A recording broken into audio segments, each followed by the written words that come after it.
Then the angels will call to the believers. So the angels grab them as well. And they come to Allah subhanahu wa ta'ala. In a hadith it says that Allah will say to them, come closer. He will say, Abdi udnu minni, my servant, come closer to me. There are some special servants from Allah subhanahu wa ta'ala will say to them, udnu minni, come closer to me. That servant keeps coming closer and closer and closer until finally the nur covers him, the hijab covers him, and there is between him and Allah a veil, a different type of veil. No angel can hear or see, only between him and Allah. Allah subhanahu wa ta'ala speaks to them. In a speech, Allah's speech, we know that Allah subhanahu wa ta'ala has a speech. He told us this in the hadith and in the ayat. He speaks, He has a speech, but we don't know what this speech is like. لَيْسَ كَمِثْلِهِ شَيْءٍ وَهُوَ السَّمِيعُ الْبَصِيرُ. There is nothing like Him, and He hears and sees all things. Just like He says He hears and sees, He speaks, but how does He see? How does He hear? Not like us.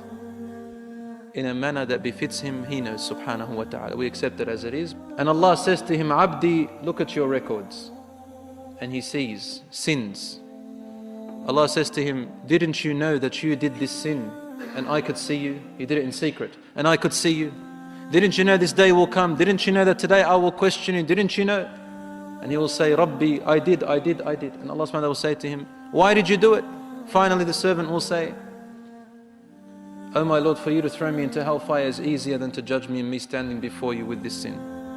So then he looks at the other, next page. He sees another sin, worse than the other one. Same thing happens. Then he looks near worse sins, and sin keeps growing. And this poor believer is sitting there saying, my Lord, in the end he says, Khalas, I'm actually going to hellfire. My deeds haven't been accepted. I've done all these wrong deeds, and that's why my good deeds have been invalid.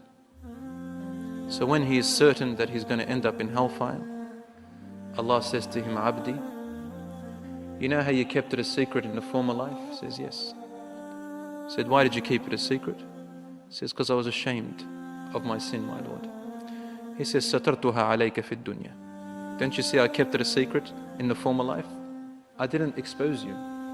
And that was part of my mercy. وَالْيَوْمَ أَسْتُرُهَا عَلَيْكَ. And today, I will keep it a secret. I will not expose it. In one other hadith, Allah subhanahu wa ta'ala says to some of them, you knew a fault of your brother and you covered it. Today, I will cover yours. He turns the page and he sees his first good deed. Then he turns and sees a better deed, and his deeds keeps growing.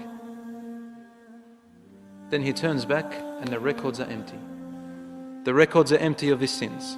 The angels don't know. It's wiped off. The sins will be forgotten.